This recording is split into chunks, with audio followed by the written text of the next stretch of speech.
new important developments out of Gaza as CNN reports.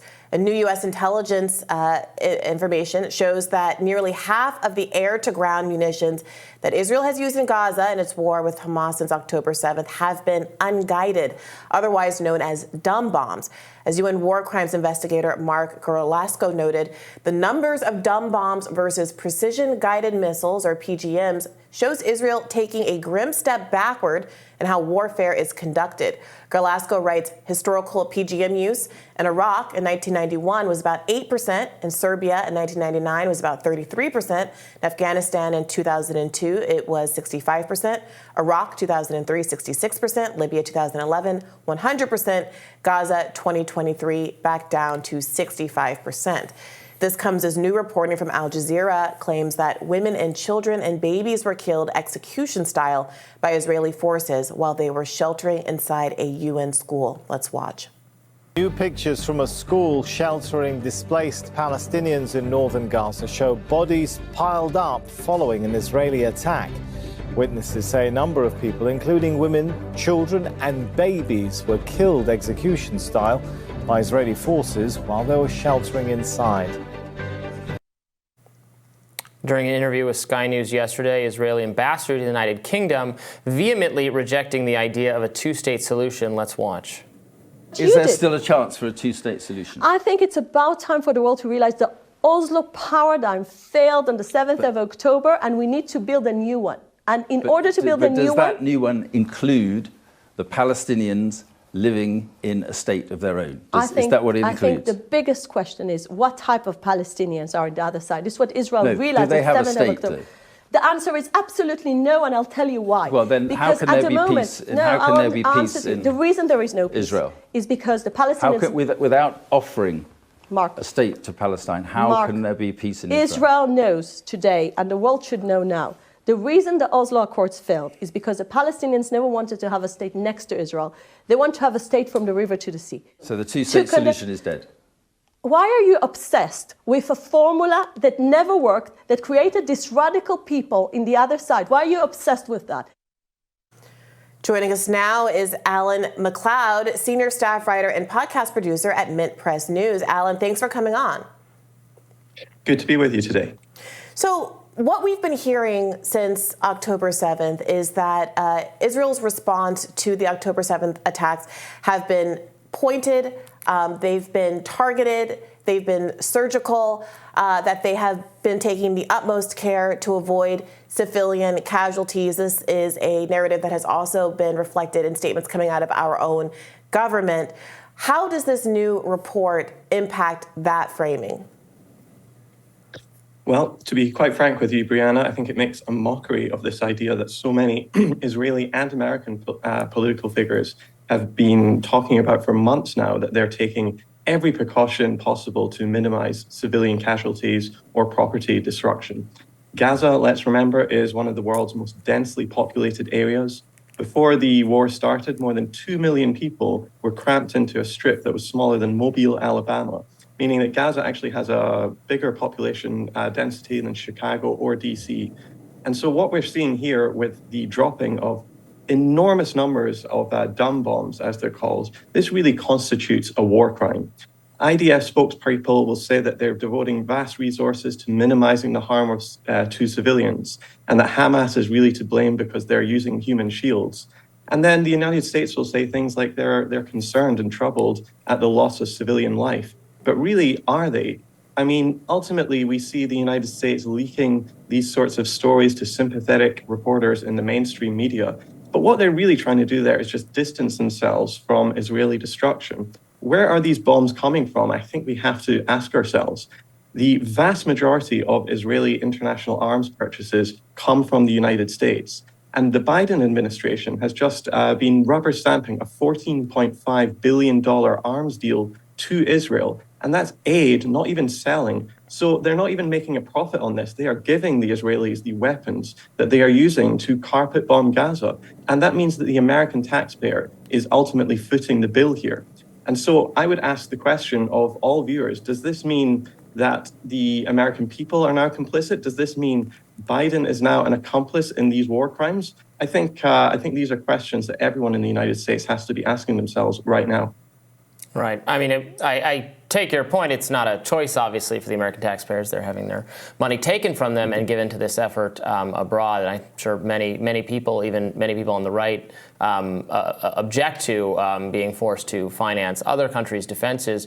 I want to ask you about that video footage we played. As far as I can tell, this is from Al Jazeera and hasn't been reported much elsewhere yet. Obviously, I would say that if Israeli soldiers executed civilians, they should be held fully accountable for that in the same way that Hamas terrorists engaging in the same should be held fully accountable for that.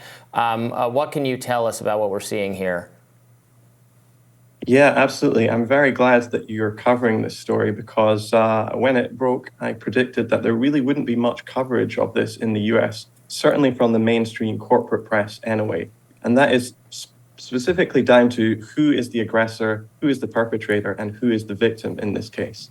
I think what we've seen since the start of this conflict, we've seen many Israeli claims, for instance, the 40 beheaded babies scandal, leading newspapers all around the world and leading news bulletins being the top story on news bulletins for days and days, with senior American figures coming out and denouncing what has happened based on actually not very much evidence. And now, 2 months later, I think most people can agree that that story was at least exaggerated, if not really quite fraudulent. And so this story that we're breaking right now, where the Israeli military is said to, according to eyewitnesses who spoke to Al Jazeera, come in and separated the men and women and children and executed them inside a school in northern Gaza, is just an absolutely heinous crime if it is indeed proven to be correct. And I would very much welcome as many investigations from international bodies and independent groups as possible so we can get to the bottom of this. We do have to treat this, of course, as an allegation, as we should treat everything in the fog of war. But these are the sorts of things that Palestinians have been worried about for a long time and have been mumbling about. And of course, if we go back in history, Israel has carried out similar massacres. I'm thinking about the Sabra and Shatila massacres of the 1980s, for example. And so, yes, we absolutely have to get to the bottom of this. But unfortunately, this thing seems to be getting swept under the rug by the corporate media in the West. Yeah, there's this interesting irony that I think, right, it's an allegation. It should be investigated and not simply taken as truth. But Israel has been obstructing international press from getting into Gaza. The press that's in Gaza is then characterized as untrustworthy because it is Arab press and characterized as biased by many people on the outside. You have, ironically, some of the, I would argue, more heinous imagery being self-reported by members of the IDF. There was a video self-reported of IDF members entering a mosque and using the prayer call speakers to sing Jewish prayers. You can imagine that if the reverse were true, that there were imagery of Muslims going into a synagogue and taking it over and, calling for prayer from inside. People would have been up in arms, rifling through women's underwear drawers, putting prayer rugs in bathrooms and things like that.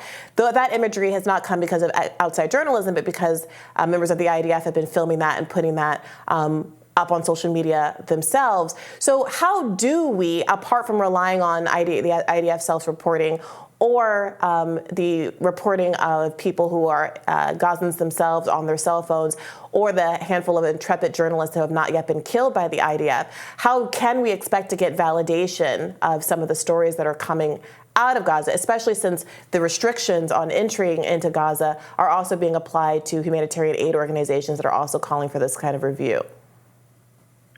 That's a great question. And unfortunately, in the fog of war, these sorts of questions will often remain unanswered. But one thing we shouldn't be doing is relying on corporate media. These just a handful of giant corporations own and control so much of what Americans see and hear if they turn on their television or open up a newspaper. You will see a wider range of of views and opinions held on social media, for example, you will see things circulating there that you will never see on your television or in your newspapers. But ultimately, I think it's very important to try to triangulate everybody's opinion by looking from a wide range of sources and realize that all journalists and all people, in fact, have their own biases, and we shouldn't be trusting anyone. And in that way, we can start to understand what the different sides are saying, and then take it from there. And also to wait before one weighs in with strong condemnation, because often more information comes out later, to wait for more independent-minded people to reach some conclusions, or even sometimes the most I think trustworthy is when even someone who's ostensibly on the one side or the other nevertheless says, well, in this case, I think this is what happened in this video, or in this case, I think this is what. You can trust it more because it's actually not self-serving.